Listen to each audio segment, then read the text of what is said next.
If you take a piece of everyday metal, say a block of copper, and zoom in closer and closer and closer, what is at the end of the line?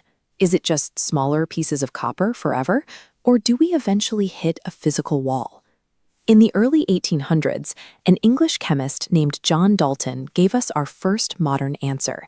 His atomic theory laid the groundwork for all of chemistry as we know it. Dalton proposed that all matter is made of atoms. He pictured these atoms as tiny, solid, completely indestructible spheres. You couldn't break them apart, and you couldn't crush them. They were the absolute baseline of reality. He also figured out that atoms of the same element are identical, and they snap together in simple, fixed ratios to form compounds. 2 hydrogen spheres plus 1 oxygen sphere gives you water.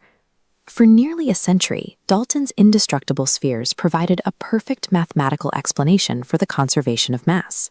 But this success masked a deeper reality. The solid atom was an illusion. By the late 19th century, a problem emerged. If atoms are truly the unbreakable, solid end of the line, they shouldn't react to electricity. But certain elements were doing exactly that. Scientists started moving away from just mixing chemicals in beakers. They began running high-voltage electrical currents through sealed glass tubes to see how different gases would react. The way these gases behaved under intense electrical stress pointed to an uncomfortable conclusion. Dalton's solid sphere was hiding parts inside. In 1897, British physicist J.J. Thomson decided to test exactly how electrical conduction worked inside these gases. He used a cathode ray tube. This is essentially a sealed glass cylinder where almost all the air is sucked out by a vacuum pump, dropping the pressure to near zero. Then he hooked it up to a massive 10,000-volt charge. The result was immediate. A bright, violent, glowing beam shot straight across the vacuum, traveling from the negative end, the cathode, to the positive end. Thomson wanted to know what this beam actually was, so he placed electrical plates above and below the tube. When he turned them on, the beam curved straight toward the positive plate. Since opposite charges attract, the beam had to be negatively charged. By measuring the deflection, Thomson proved the beam was a stream of physical subatomic particles, pieces of matter roughly 1,000 times lighter than a single hydrogen atom. With the discovery of the electron, Dalton's indivisible baseline was gone. The atom, once thought to be the final layer of reality, had been cracked open. But the electron created a serious paradox.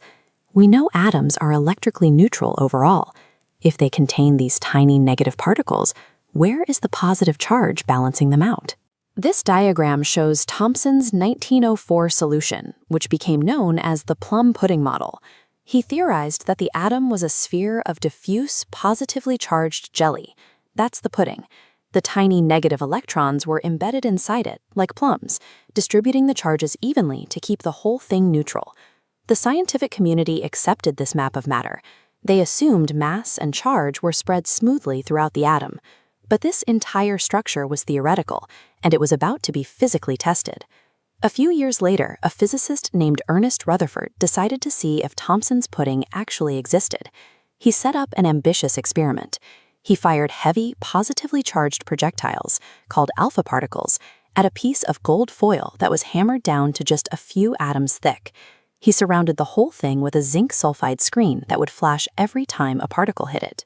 Based on Thomson's model, the alpha bullets should easily punch straight through the soft, uniform jelly of the gold atoms. They shouldn't change direction at all.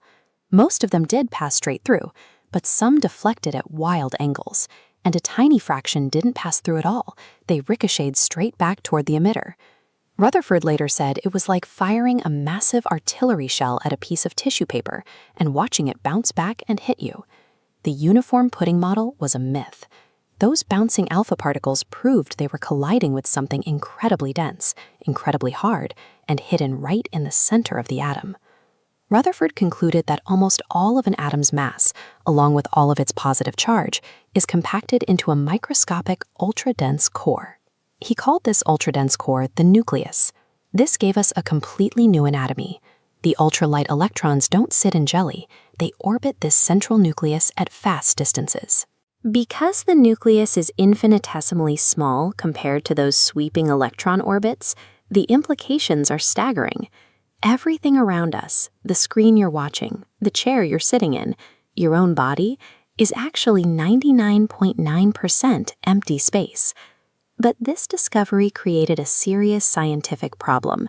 Under the strict laws of classical electromagnetism, a negatively charged electron moving in an orbit must constantly lose energy.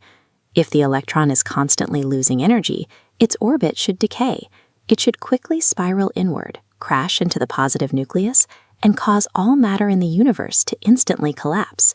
Rutherford finally mapped the true shape of the atom, but to keep his model from destroying the universe on paper, science would have to rewrite the laws of physics entirely, setting the stage for a new physics that would have to explain why our universe doesn't simply implode.